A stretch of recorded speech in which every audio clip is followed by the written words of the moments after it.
Sydney ടെസ്റ്റിൽ ഇന്ത്യയെ 6 വിക്കറ്റിന് തകർത്ത Australia border Gavaskar trophy Aussies 3-1 സ്വന്തമാക്കി. തോൽവിയോടെ ഇന്ത്യ ലോക ടെസ്റ്റ് ചാമ്പ്യൻഷിപ്പ് ഫൈനലിലെത്താതെ പുറത്തായി. ജസ്പ്രീത് ബുംറ പരമ്പരയുടെ താരമായത് മാത്രമാണ് ഇന്ത്യക്ക് ആകെയുള്ള നേട്ടം.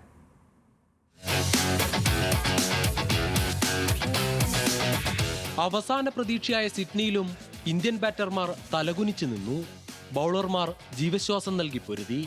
ഒടുവിൽ ഓസീസിന്റെ വിജയാരവം. തുടർച്ചയായി 3ാം ലോക ടെസ്റ്റ് ചാമ്പ്യൻഷിപ്പ് ഫൈനലിലെത്താമെന്ന ടീം ഇന്ത്യയുടെ സ്വപ്നത്തിന് അവസാനം. സിഡ്നിയിൽ അത്ഭുതങ്ങളൊന്നും സംഭവിച്ചില്ല. ക്യാപ്റ്റൻ രോഹിത് ശർമ്മയെ പോലും മാറ്റി നിർത്തി ജയം മാത്രം ലക്ഷ്യമിട്ടിറങ്ങിയ ഇന്ത്യക്ക് 2ാം ഇന്നിംഗ്സിലും 200 കടക്കാനായില്ല.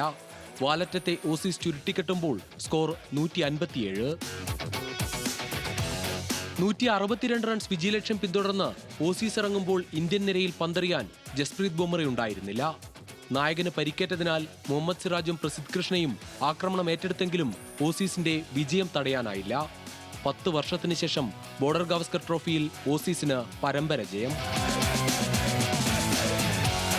സിഡ്നിയിൽ 10 വിക്കറ്റുമായി തിളങ്ങിയ ഓസീസ് പേസർ സ്കോട്ട് ബോളണ്ടാണ് കളിയിലെ താരം.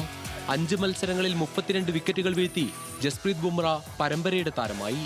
ജയത്തോടെ ലോക ടെസ്റ്റ് ചാമ്പ്യൻഷിപ്പ് ഫൈനലിൽ ഓസീസ് ഏറെക്കുറെ സീറ്റുറപ്പിച്ചു. കഴിഞ്ഞ വർഷം തുടക്കം മുതൽ ലോക ടെസ്റ്റ് ചാമ്പ്യൻഷിപ്പ് പട്ടികയിൽ മുന്നിലായിരുന്നു ഇന്ത്യ. ന്യൂസിലൻഡിനെതിരെ നാട്ടിൽ നടന്ന പരമ്പരയിൽ സമ്പൂർണ്ണ തോൽവി ഏറ്റുവാങ്ങിയതാണ് ഇന്ത്യക്ക് തിരിച്ചടിയായത്. ഓസ്ട്രേലിയയിൽ രോഹിത് ശർമ്മയില്ലാതെ ജയിച്ചു തുടങ്ങിയ ഇന്ത്യക്ക് പക്ഷേ പിന്നീട് താളം കണ്ടെത്താനായില്ല. രോഹിത്തും വിരാട് കോഹ്ലിയും കെ എൽ രാഹുലും അടക്കമുള്ളവർ പരമ്പരയിൽ നിരാശപ്പെടുത്തി. തോൽവിയോടെ സീനിയർ താരങ്ങൾക്ക് ഇന്ത്യൻ ടീമിലെ സ്ഥാനം സുരക്ഷിതമാകില്ലെന്നുറപ്പ്. മത്സരത്തിന് പിന്നാലെ എല്ലാ താരങ്ങളും ആഭ്യന്തര ക്രിക്കറ്റ് കളിക്കണമെന്ന നിർദ്ദേശവുമായി കോച്ച് ഗൗതം ഗംഭീർ രംഗത്തെത്തി. Sports desk, news Malayalam.